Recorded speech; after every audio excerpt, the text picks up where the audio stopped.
Hello and welcome to this very special show. It's a huge game on Sunday, 4:30 at Old Trafford. It's Manchester United versus Liverpool. Representing Liverpool, we have Alan Kennedy. Representing Manchester United, we have Lou Macari.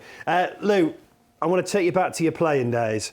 Was this the biggest game for you when you were a player?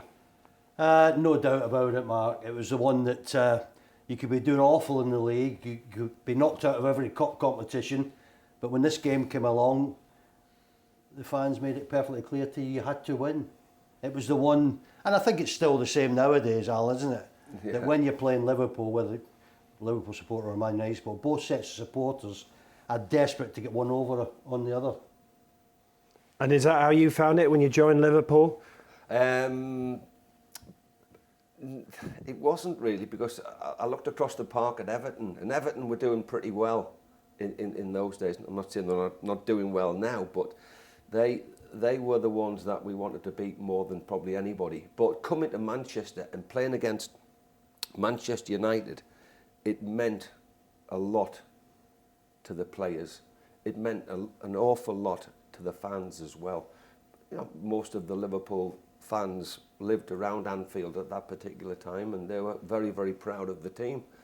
But playing against Manchester United, you sometimes never know what you're going to get from Manchester United.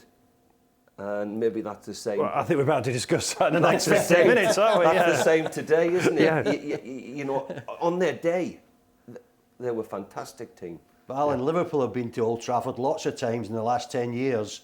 And the way they've been playing in the league, I thought, we're in for a real hiding here.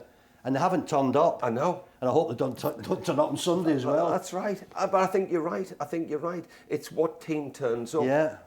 To be fair, Klopp in midweek against Madrid, he put out a strong team.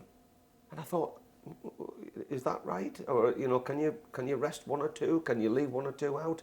But he did. He went for it, and they got the result, which was absolutely great, like, you know. Well, let's just talk about that result. I mean, you got off to a flyer, didn't you? Going 2-0. Unbelievable, great. So it's dangerous, Lou will tell you, being 2-0 up as a team, because you don't want to sit back, but sometimes the other team then pushes you back a little bit, and I think they did that to Liverpool. They found holes in Liverpool's defence, and they attacked them, they pushed up, and that's exactly what they did. So, you know, being 2-0 up, you think to yourself, well, you're more or less safe, but they weren't.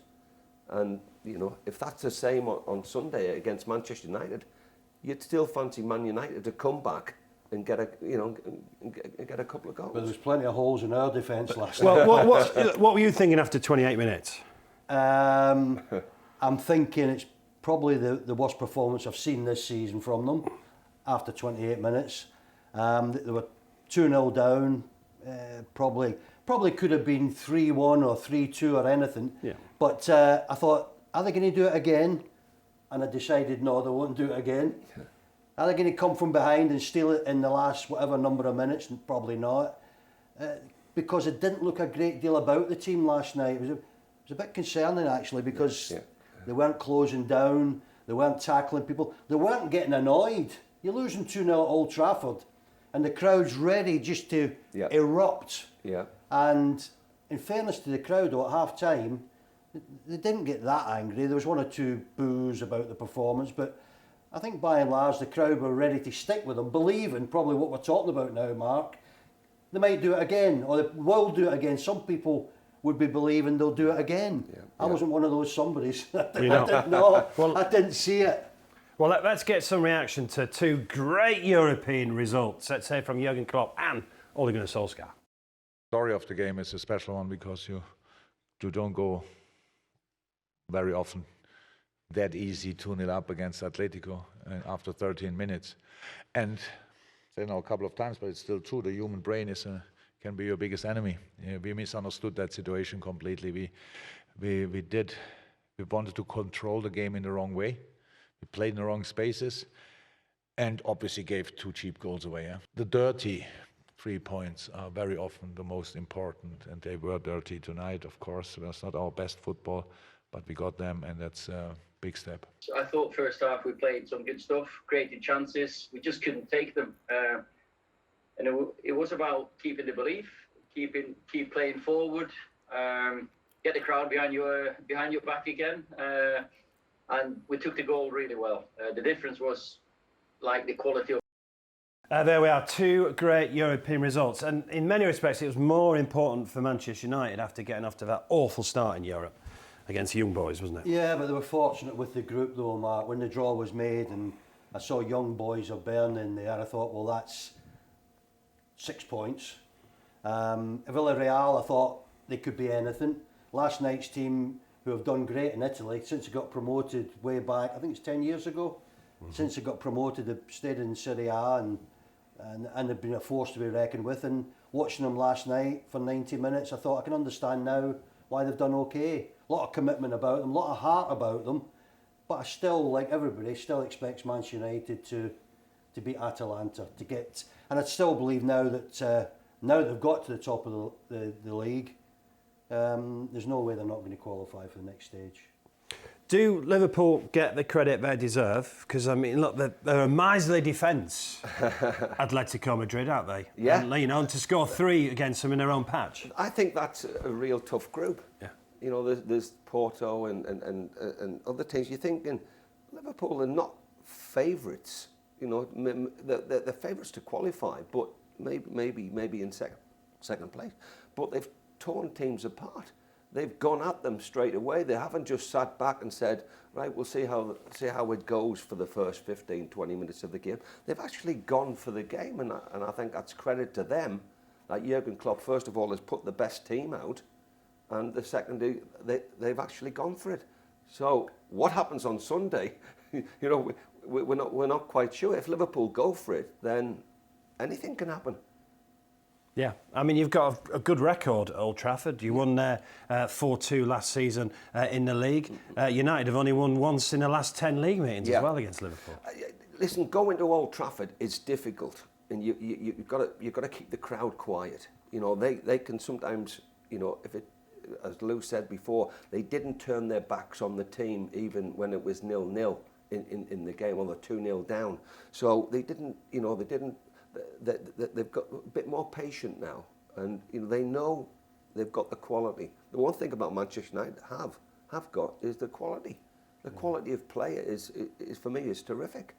Do you think? Sorry, Al. Do you think this season? You mentioned Klopp there putting out a strong team. You were surprised. Yeah. Why should anyone be surprised that the teams are putting out? Yeah. It's just because every other manager in the league, if you're playing in cup competitions, you change your team around because the players are too tired, or they will get too tired. Al, if you'd have been left out of a team, you'd be knocking at the manager's door, wouldn't you? If you've won the previous game, you want to be playing in the next game, don't you? Without a doubt. No matter whether it's Manchester United or whether it's another team, or it doesn't matter. You want to be playing in the next team, and that's exactly what I think Klopp is trying to do. He's trying to keep that team. You know, like, okay, he has to use subs and whatever, and he has 5 to use on the bench. But the point is, like, keep the same team if you can. Barring injury, keep the same team. And the other thing he hasn't done, Mark, as well, is go out at the summer and bring in new players. Load of new players. I don't know where they get this nowadays, but this window, we've got to buy somebody in the window. Yeah. That disturbs the team. But Liverpool didn't. And it gives a vote of confidence to all those Liverpool players, all them up front especially. Yeah. And he's saying to them, I don't need anybody else. Yeah. You lads are good enough. And up to now, they've proved that. Yeah. So is the Liverpool squad big enough to compete for the Premier League and Europe? To be fair, they've got a couple of youngsters who've come through and done particularly well when they've been pushed into the first team. So I think they've got a good enough, maybe 16 or 17 players. Remember the incident when Fabinho had to play in the back 4, and Henderson had to play in the back 4 as well. You know, when we had the problem with the injuries to key players. So they've got players that can adapt. I love the way, like a James Milner, will fit in for any player given. Manager's dream. He's fantastic because he just does the job, doesn't he? But he does it to a good effect. You know, he nullifies the opposition. Okay, if he gets exposed for pace a little bit sometimes when he's playing right back, But he's one of these players. It's like Henderson. It's like Milner, Fabinho. Those type of players. Very good. 18 unbeaten in the league, 21 in all competitions. But this great run at Liverpool went on. Actually started mid-March last season, didn't it? Yeah. After having an awful January and February. They couldn't win at home. Yeah. Liverpool couldn't win at home, and all of a sudden they hit a purple patch, and then they couldn't lose. No matter who they were playing, everybody was like firing on all cylinders. But that's what you want throughout the course of the season, rather than just from that particular time. How good is Mo Salah? He's the best in the world at the moment for me, But I'm going to say this, and maybe I'm thinking, but I love Cristiano Ronaldo. I think for him to come all the way from Spain, and the likes of Well, he's done it in Spain, he's done it in Italy, and now he's back doing it at Man United. And he's doing it. But how good is So Mo Salah's the best in the world at the moment? Yes.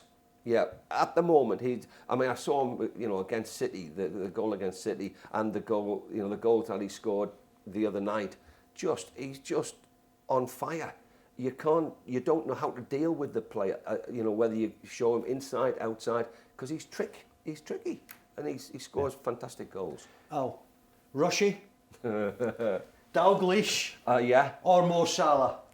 Come on. Hit me with it. That's not fair. That is fair. That's not fair, right? Okay, because all the current fans, the Liverpool fans, will be saying it's got to be Mo Salah. That doesn't mean to say that you can't say Rushy, Dalglish. Well, you're going to say your mate Dalglish, aren't you? Without a doubt. Yeah. I think I have to go with Dalglish. I mean, Dalglish was first of all, he scored goals. He made goals for people as well. That was the key to Kenny's. He could turn a player inside out, no problem. And I'm not saying the other two can't. Rushy was more of a predator, and he fed on mistakes by the opposition. But Mo Salah creates something absolutely out of nothing. That's the key to, and he's finishing his top draw. Oh, the goal against City was different class. It was like, you've got the best team, allegedly the best team. I can't say this in Manchester, can I? you've got Premier, say whatever you want in here. You've got the Premier League, champions, and you think surely they know what Mo Salah is going to do, but he does something special every time, and if he's producing that, then for me, he has to be right up there with the Dalglishes and the Rushes of the world. I don't think, Matt, we see enough special players. I mean, those European championships came and went. Yeah. And who was the star? There was nobody really that stood out. But nowadays, back then when Alan was playing and I was playing, you had lots of players, lots of character. I mean, I started my career at Manchester United with George Best. Yeah. And people compare George Best to some players nowadays, and I just laugh. Sorry, there's nobody was in that bracket of George Best. No. Things are clearly going very, very well at Liverpool. So, you've mentioned that City game. When you watched the Man City Liverpool game, did you think these two are a class above Manchester United? Didn't watch it. Refused to watch it.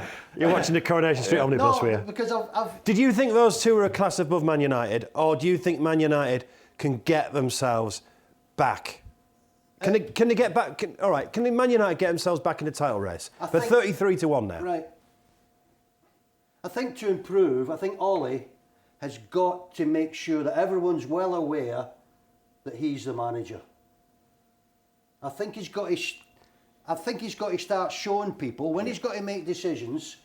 I mean, the fellow at Liverpool, Klopp, you look at him, you think, you're in charge, pal. All right, there's lots of people around. Well, there's no one questioning Jurgen Klopp, is there? There's not. And if Ollie is to survive, because I read the headlines this morning, and it's Ronaldo gets Ollie out of jail, and somebody else gets him out of jail. Yeah. Come on, he's got to start. I think he's got to start being the manager. Instead of when one of them, say Ronaldo comes off, he's in the dugout and he's controlling things. Not controlling things, but he's acting as though he's the manager. I don't see that at Anfield. I don't see that at other clubs where you know, Man City. I see one guy in charge at Man City. Yeah. What do they want at Manchester United, though, Lou? I'm asking the question because Ollie, for me, has done, I think, a really, really good job at what he's done. He's communicated with people. He's tried to buy, you know, good players. He's tried to do everything by everybody's standards, but he just seems to. Does he fail? You know, are you say, you know, that they're still looking at the perfect manager? Do they want the perfect manager? No, I think he's brilliant. I think he's great at what he does. I think he should stay and just concentrate on the team he has in front of him. You know, you can't do anything more. It was always going to be the most difficult job in football after Sir Alex left. Yeah. The man was a genius. The man just got results out of nothing. His record will never ever be beaten. Yeah. So it not only gave David Moyes a problem, it gave Van Gaal, then Jose, Mourinho. Yeah. It's given them all a problem Yeah. trying to live up to the greatest manager ever. Yeah, the standards.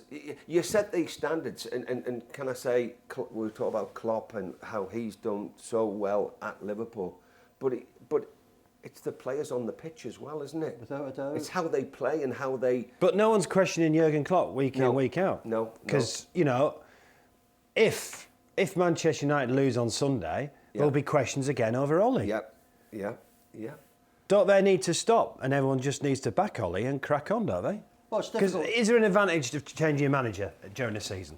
Well, who do you go and get right now? Who do you go and get?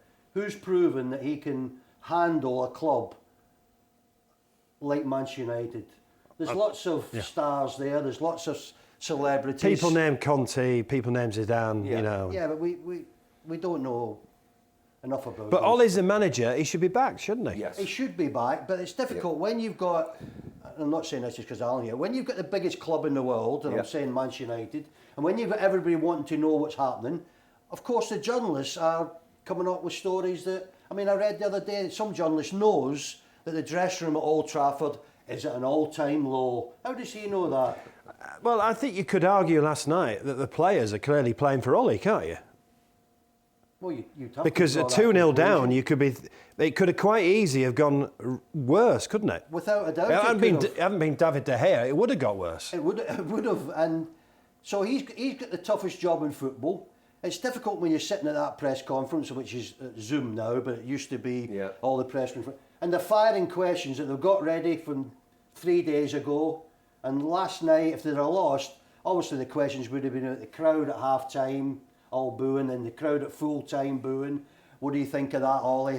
And then people would be writing, if he loses at home to Liverpool, he loses his job. Well, exactly. Which is why, Mark, then Sunday, from Ollie's point of view, could make him a break and wins the game. I wouldn't say he's back in favour with everybody, because he won't be back in favour with everybody, but he's got to get back somehow or other, and there'd be no better way of doing it than to beat Liverpool. I hope the players realise that. Well, there's no need to do a team talk, Alan, is there? That's right. There is no need. This is Liverpool. To some of them, it might not mean anything, though. That's the problem. To some of the lads that are not Manchester born or British or whatever, it might sail over their head. But certainly in our day, in the dressing room, and Alan's manager at the time and my manager, he didn't have to say anything. He didn't say a great deal. No. You kicked do lumps it on out the pitch. of You Joe as have well, to didn't you? do it on the pitch. That for me is what Manchester United and Liverpool were all about. Do it on the pitch. Show your manager you've done it. You've won the game. That's important. When we played you in the cup final in '77, we'd little Arthur Albiston. Hardly played a game. He played 2 games or something. Our manager never had to say to Arthur, by the way, Arthur, you know, if you get a chance, rattle somebody. Yeah. That was all part of it. It was, he went out there and we won, and I think he got overlooked, but in my mind, he was close to being man of the match. Because here we've got a young player, he's standing out there, and at times on his own, far away from other teammates, and he handles his job at the time. Yeah. Okay, so regards Sunday's game, does Klopp know his best starting 11 at the moment? Yes. I think everybody knows what the best starting 11 is for Liverpool. And he obviously does as well. He tinkers a little bit, but he sometimes has to get the best out of the players. You know, Liverpool's 4-3-3. You know, getting the fullbacks going down the lines. You know, I think they've tried to protect. I think the fullbacks at the moment are trying to protect the middle too. You know, because you know maybe things aren't quite what we see. You know, the middle two. The other night, for me, were a little bit sluggish. You know, they didn't. Yeah, well, it's not often you see Van Dijk get caught out. That's right, but they didn't impose themselves on the opposition. Were they backing off? Were they told to let Griezmann have a little bit of room? You know, but you know, you give them room, and that's exactly what they do. Do you? You can't do that in the Premiership. You cannot do that in the Premiership. Do Manchester United know the best starting 11 at the moment? Is that one of the problems? Because, but if you went out to 10 fans, you'd probably get 10 different starting 11s. And that creates a problem. And maybe that's one of the reasons why Klopp didn't go out and buy people at the summer. Yeah. Because he didn't want to give himself problems. Because, I mean, Pogba last night, fabulous when he came off the bench. Yeah. But on the bench, Pogba. Yeah. Which is always going to raise question marks, isn't it? Well, it is. But whatever team they put out, Mark, it's going to raise a question mark. Because it's a story. It's another good story about Manchester United. You know, if they get beat today, let's see, what have they done? Or they've left Pogba out, or they've played somebody who shouldn't have been playing. They're focused on the new lad Sancho because he hasn't got off to a flying start. So he's under the microscope. Did all right when he came on? And he did all right when he came on. Maybe he just needs a bit of confidence because 75,000 there every week. Some players just can't do it, walking down that tunnel. Yeah, absolutely right. The pressure is on every player that comes out of that tunnel. You know, whether it's Manchester United, whether it's Liverpool coming out of that tunnel, and you're thinking to yourself, can you handle it? Yeah. You've got to be able to see it rise above it. Okay, it was difficult. It's difficult when Lou played. Difficult when I played. The pressure from the people around you. Must win. Yeah. Must win. Well, you're both at high pressure clubs. It doesn't matter whether it's 1-0 or it's 5-0. It doesn't matter as long as you win the game. Yeah. That is important.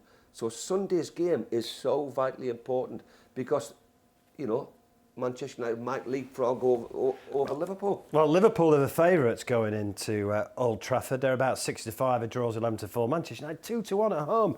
Some Manchester United fans will be tempted by that. Right, come on. How do you see Sunday's game, then? And then give us a prediction. A prediction. No, how do you see the game first? Then give us a prediction. Yeah. I mean, Liverpool, you know, are flying high. They are playing, for me, their best football for a little while. Certainly the best over the last 10 or 11 games. And I don't see them getting beat. But I just see sometimes Manchester United just producing something that is unusual. You know, they might just sneak or something. They've got a match winner in Ronaldo, haven't they? 6 goals. Right. I'm talking about penalty situations as well. You know, it's one of those that comes to my mind thinking... So it's not just Jurgen Klopp doing the mind games. Yeah, but listen, as Lou will have his point in a minute. I'm like that. I would certainly take a draw at the moment, but if any team's gonna win, I would have to say it's Liverpool. That for me is what I'm seeing from Manchester the other night. I'm seeing from Liverpool the way Liverpool have a great forward line, but so do Manchester United. But it's how they do it on the day. I think this game in particular, Mark, is one of those games. If you get the breaks, if you get a decision or two that goes in your favour, you end up winning the game. And I think most Manchester United supporters at this moment are a little bit concerned about Sunday because of the way the team obviously played in the first 45 minutes last night. I notice it's the biggest prize of all, the draw, at 11-4. So I mean, Manchester United touch it over 2-1 at home at Old Trafford. 11-4 being the biggest price of the outcome of the three teams. Yeah. And I can see it like Alan. I can see a draw. Score draw. Okay. With those amount of players on the pitch, the quality of sometimes, you know, of Manchester United and the quality of Liverpool, you cannot say it's not going to be a 0-0. We hope. I don't think there's been a 0-0 for years, but I think Last season at Anfield. yeah. apart from that one, yeah. But the quality of the players determines for me. There's going to be goals, chances. Let's put it chances. No, 4:30 on Sunday. Cannot wait. Absolute cracker. Let's just talk about a few other games. Friday night, Arsenal Villa. Back-to-back draws for Arsenal of late. Yeah, go back a month, 2 months or 3 months, they were dead. They had no life in They them. were lucky against Palace on Monday. They were lucky against Palace. Yeah. They've perked up a little bit, but when Villa came to Old Trafford, they surprised me. They I think they're not bad. I think they're a decent well. team. I think Villa are a decent team. So yeah, I'm going for a draw in that match, Mark, as well. Chelsea Norwich, the early kick-off in the Premier League on Saturday. Of course, it's the best defence versus the worst attack, isn't it, at the moment? So, look, you expect a home win there. Right, Palace, Newcastle. 158 games for Newcastle. Look, I'm going to bring you, because you used to work with Steve Bruce as well, didn't you? I feel Brucey's been very, very hard done to. I think he's been hard done to, Steve Bruce. I really do. Yeah. But if power, it's the power game, isn't it? That's what they've invested 300 million. Now I don't know how much money they have to invest in the football club, whatever. But for me, it's you need a good, solid manager, and Steve Bruce would have fitted anybody's bill. I think he's good enough, and he still is good enough, and he'll still find his way somewhere else. You know, whether it's not Newcastle or whether it's some other team. But you know, that's what they've done. Palace are a good team at home. For me, they're a good team at home. Newcastle desperate for a win. I don't think they'll get it. You know Brucey, you worked Sheffield United and Huddersfield with him. Look, I know it's an easy thing to say. He's a decent fella. He's a good fella as well, isn't he? He's a good guy, without a doubt. And Alan will tell you, there's not that many good guys in football, but when you come across them, you want them to do well. When you say he's been treated badly, I look at it another way. He's got 8 million. He's been paid. Right? It's not bad, is it? But you can treat me badly for that. But the way what he's been through there, and I've got to be honest, Newcastle's one of those sets of supporters up there that I like, because they've suffered for a long time. They've won nothing, and I thought they would be the last set of supporters to slaughter a manager, but he has been slaughtered, and it's by a crowd that have always been. The Geordies have always been great whenever they've been travelling around the country. So that surprised me a little bit, shocked me actually. But he's got the compensation. I think the view Steve will take now, he'll move on. If he feels like going back into management, he will. I think there'll be a doubt whether he feels he's got the appetite to go back in. Look, if you read that quote from yesterday, I don't think he has he? Yeah, I read the quote, Mark, and I'm like you, I thought, well, I'm not so sure about that. But new owners have come in. Everybody seems very happy. They were happy last week, getting all the pictures taken. But then they weren't happy about 20 minutes into the game. That's right. That's the problem, Lou. Up there, they want to see a winning team. They don't care sometimes who's in charge, as long as they see a winning team. And they don't see. I don't see Newcastle being a winning team unless they dramatically improve each and every one of them, you know. But they've got to get the formation right, you know. Okay, you can have millions, but you've still got to buy the right players, you know. Well, and they can't buy until January, and we all know how difficult it is to buy in January as well. That's right. Yeah. So you know, Newcastle just need to consolidate at the moment, and for anybody who's in charge, say to the fans, just give us a little bit of time. Just, you know, they're trying to buy time. I don't know whether they can do, because what are they, second bottom at the moment? Yeah. I think the second 3 bottom. points, yeah. So they haven't got, they haven't got time on their hands. Right, we haven't got time on our hands either. I'll just quickly mention the other 3 o'clock kickoffs. Everton, Watford, Claudio Ranieri's second game in charge. Again, he's playing another Merseyside club. Leeds, Wolves, just one win for Leeds. Wolves have won the last 2 away games. Southampton, Burnley. Southampton beat Leeds last time out. Then the 5:30 kickoff, Brighton versus Man City. Brighton doing a great job. Man City the favourites now for the Premier League at 10-11. Is it whoever finishes above Man City win the league?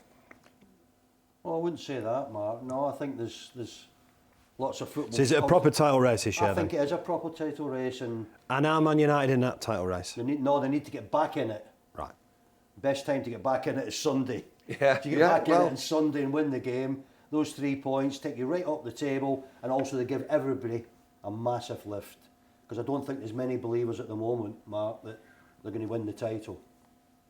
Winning Sundays, people start believing. You may as well start with the next game. Yeah. So whether it's Liverpool or whether it's some other team, let's just start with the next game. So, are City the best team, Liverpool second, or do you think Liverpool are the best team, City are the next team? I am biased. Yeah, no, it's fine. Okay. Yeah. So Liverpool for me are there and City are just below. I think City... I think Liverpool and Man City are cut above everyone else at the moment. Yes. I saw the game 2 or 3 weeks ago at Anfield. And City, honestly, at times I thought, they're making Liverpool look pedestrian, making them look slow. And they're not slow by any means. But then you get a goal from Salah, and you get this, and you get the crowd going, and all of a sudden, you're back in it.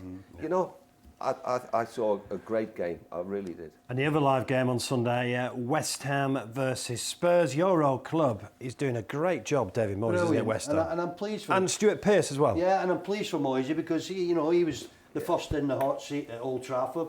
Yeah. Everyone doubted him, and then since then they're all saying, "Oh, he's not a manager at all." But he's gone there for the second time.